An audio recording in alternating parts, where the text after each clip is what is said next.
as leis naturais atuando de forma muito livres, né, dentro dessa questão que é natural também nas relações com os animais. Exatamente. Então, assim, falando das leis especificamente, o pertencimento, né, que é a primeira lei, aonde isso se dá na relação tutor-animal, de estimação.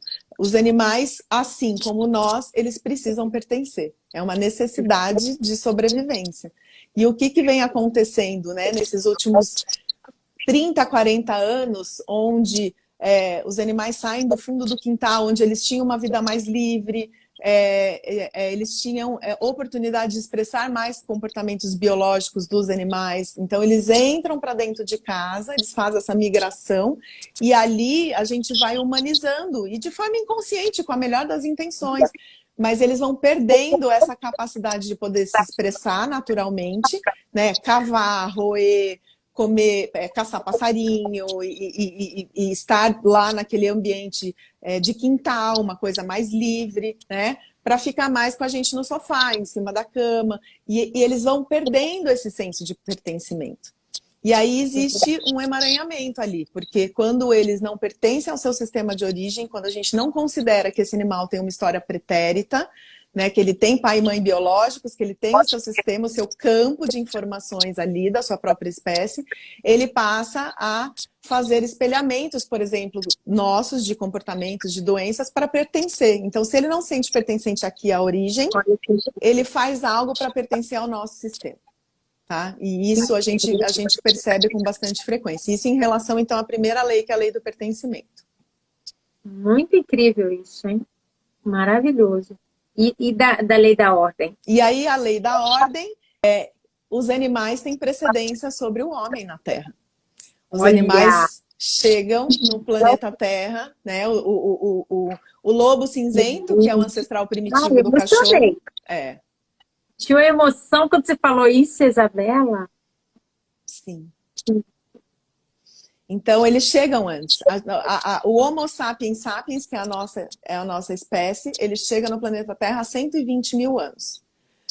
O lobo cinzento, que é o ancestral primitivo do cachorro, chega na Terra há 7 milhões de anos. Milhões de anos. Olha o tamanho do hiato, né? Do gap aí.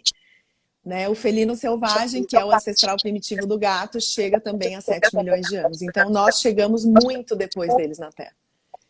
Então, precisamos ter uma postura de honra, de gratidão, de reverência a esses animais que chegam antes. Só essa fala aí agora, gente, de que os animais têm precedência, só essa fala já valeu a live inteira. Porque ter essa consciência, gente, eu acho que muda muita coisa. Né? Até o tratamento em relação ao olhar, a postura, dos animais, de olhar, porque a gente tem, Ellen, a gente tem o comportamento já instaurado em nós de olharmos para os animais como seres inferiores, coitados, sabe? Então tudo é digno de pena, de dó, a gente põe eles num lugar meio infantil mesmo, porque a gente se relaciona com os animais da nossa criança, é a nossa criança que se relaciona com os animais, não é o nosso adulto.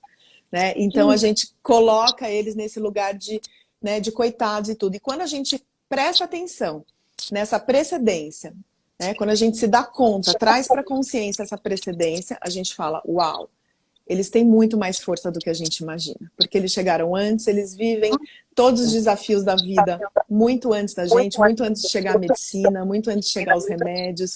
E eles têm força para nascer, viver. Estou muito emocionada, porque cada mensagem que vai chegando, eu vou lembrando de tanta coisa, e essa informação, ela é tudo. Para que a gente, né, cada um de nós, possamos olhar com mais respeito na grandeza que eles têm. Né? Nós vimos depois, olha que informação incrível, e como que a ordem nos traz essa, quando a gente consegue enxergar isso, né? A gente até alivia. Sim, porque o amor sem ordem é desordem, a gente não ama esses animais na potência do amor, porque é um amor desordenado, então, né? É uma E quando desordem. você fala isso me vem muito forte naquilo que você falou agora há pouco, que é a quantidade de olhares para o menos para um animal, para a pena, para até descaso. Não, é só um cachorro, é só um gatinho. Nossa!